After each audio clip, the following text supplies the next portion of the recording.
നല്ല മഴയും നല്ല തണുപ്പും ഒന്ന് മൂടി പുതച്ച് കിടക്കാമെന്ന് വിചാരിച്ച് കിടന്നത്. അപ്പോഴാണ് ഉമ്മ വിളിക്കുന്നത്. ഉമ്മക്ക് എന്നെ ഇപ്പോൾ തന്നെ കാണണം. പിന്നെ എന്താ ചെയ്യുക, നമ്മുടെ ഉമ്മമാർ വിളിക്കുന്നതല്ലേ, നമ്മൾ ഒരുപാട് നോക്കി വളർത്തി ഉണ്ടാക്കിയ ഉമ്മമാരല്ലേ. അപ്പോൾ നമ്മൾ എന്ത് ചെയ്യണം, അവരുടെ ആഗ്രഹങ്ങളൊക്കെ മുൻതൂക്കം കൊടുക്കണം. ഞാനൊന്നും നോക്കില്ല, വേഗം പോന്നു. മക്കളെയും കൂട്ടി ഇതാ നമ്മുടെ നാട്ടിലെത്തിയിട്ടുണ്ട്. അതാ അപ്പോൾ നമ്മുടെ നാത്തൂനുണ്ടാക്കിയതാണ് ഇത്. പഴംപൊരി ബീഫൊക്കെ ഉണ്ടാക്കിയിട്ടുണ്ടായിരുന്നു.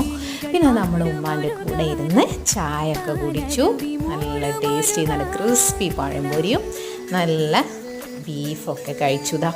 നമ്മുടെ അടുത്തുള്ള ഇവരുടെ വീട് ആ വയലിൻ്റെ വക്കത്താണ് കേട്ടോ. അതുകൊണ്ട് തന്നെ നല്ല തണുപ്പും നല്ല അടിപൊളി ഒരു കാലാവസ്ഥയാണ്. നോക്കിയേ, പാടൊക്കെ നല്ലോണം വെള്ളം നിറഞ്ഞ് നിൽക്കുന്നുണ്ട്. മുമ്പ് ഞാൻ പോസ്റ്റ് ചെയ്തിട്ടുണ്ടായിരുന്നു. ഞാനിങ്ങനെ കുട ചൂടി കുറച്ച് നേരം അവിടേക്ക് ഒന്ന് പോയി നിന്നു. ഒരു നൊസ്റ്റാൾജിക് ഫീൽ കിട്ടണമെങ്കിൽ ഇവിടെ വരണം.